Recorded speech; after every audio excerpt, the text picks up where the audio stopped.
May the courage of Jesus be our strength as he leads us in new paths. Today he is sharing with us the very best ways to reach the destination of our heart's desire. This is such a strengthening and comforting message, heart dwellers. He began, "My daughter, my bride, my precious, how I long to speak to you on behalf of my heart-dwelling family. Not a moment goes by that I do not long to cradle them in my arms and comfort all their wounds, healing and forgiving all their shortcomings. Oh, so many of you are swept away by your sins, things from the past you still do not recognize, habit patterns that seem innocent enough, but yet are grievous to me. As you draw nearer to me, embracing me with great longing, I speak to your hearts and help you come to terms with these things that have not been recognized for what they are in your lives. There are so many things that are invisible to you, but quite visible to the enemy, who is constantly using them against you. But as you draw near, I can put my finger on things and bring them to your attention. As I do, I also endow you with the necessary graces to overcome these things in your lives. This is a war you are in, and it never lets up. One reason I counsel you to get adequate rest is that when you're tired, you are easier to draw into sin and to say and do things that in a more lucid state of mind you wouldn't say or do. Please do not resist me when I try to point out an area in your lives that is due for revision. I do not do this because I'm a hard and critical taskmaster, depriving you of certain pleasures. I do it because I know well how it will be used against you in the future, and I'm trying to prevent a train wreck. You have all come so far in drawing close to me, listening and hearing me, obeying me, even making life-changing revisions in your plans and future. With this, I am well pleased. But understand, I want to increase your territory, enlarge your sphere of influence, and garland you with new graces to tend to my sick body. But before I can do that, I must clean and strengthen, renovate your interior so that you have room for the new gifts, and they're secured within a foundation of authentic, heartfelt brotherly love, walls of obedience, and a roof of humility. Without this structure in place, the gifts can be washed away by the storms of life. Doors can be opened where the thief comes in to kill, steal, and destroy. When I elevate you to a new post, you are also assigned new demons by the enemy. As the saying goes, new levels come with new devils. Why, you ask me? Because you are now in a position to steal more souls from the enemy, to love more souls into the kingdom, to lead them to me. And so now you're a bigger threat and one that must be brought down. And how do they bring you down? Through your own sins. They are experts in martial arts. They use your own motion against yourself. The further you go in my kingdom, the more meticulous you must be with your behavior. What you view in the media, the music you listen to, where you spend your free time, how you manage your life to give me the time I need alone with you. Your priorities shape your future.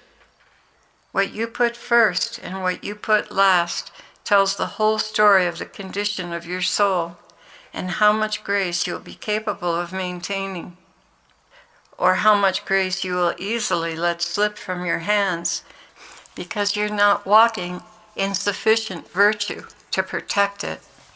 I know you, dear ones, much better than you know yourselves.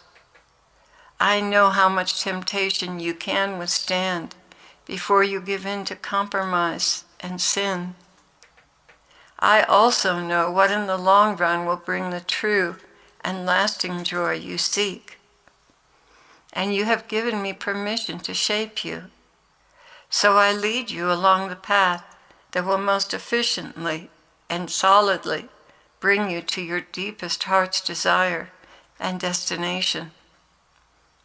Sometimes it may seem that I am leading you in the wrong direction, but that is only because you do not see yourself clearly. You cannot just go from point A to point B. First, you must be cleansed of self-interest, vices, lifelong habit patterns that have held you back. For this reason, I allow you to fail and to fall, to bring you to your senses, so you can see for yourself the areas you are weak in, the doors you open, the demons behind those doors. Yes, I'm looking out for you, beloved. Please, do not fight against me. Do not resist what I call you to do. Rather, shoulder that cross and run the good race with it. For everything you feel I'm depriving you of, there's a blessing coming to replace what you gave up for love of me. Yes, for every sacrifice there's a reward that will bring you closer to your dreams. It is not a sin to be weak. Merely declare, Lord, I'm willing to be made willing. It is a sin to say, Lord, I am not willing to be made willing. In that case, I leave you in the desert for a determined amount of time to experience the folly of your own choices. Then, when you're weary of yourself, I come and deliver you into a new life. So do not fear change. Do not fear the consequences of the changes I lead you into. Fear nothing but sin, and trust me. The more painful and insecure the change is, the greater benefits to your soul. You see, there are many things you cling to out of worldly wisdom. The very thought of letting them go is scary. But remember, I've put a net of grace beneath you, and nothing I ask you to abandon will be of any benefit to you in the future. And more likely than not, it will be in the way and prevent the blessings I have in store for you. When this fear grips you, reflect on all the life events and situations you called out to me to help you with. Reflect on my faithfulness and how well I resolved them for you and the many blessings that followed that time of crisis. Nothing I allow in your life is fruitless. Nothing is senseless. You just don't see the necessity of that event for the good of your soul while it's transpiring. But hindsight is always 20/20. In the weeks, months, and years that follow, you will begin to see what benefit those events were in your lives, and how I turned something tragic into something good. I never take anything from you that I do not replace with something better, because I love you and positively hate to see you suffering. I love to bring joy and blessings into your life, but in order to have those, I must make room for them. This now is a season of making room for new beginnings. So I call out to you, the love of my heart, to hearken to these changes and embrace them, trusting me that I will never lead you into deep waters without teaching you how to swim. You are my treasure, my very great treasure, and the joy of my heart. Allow me to enrich you, dear ones.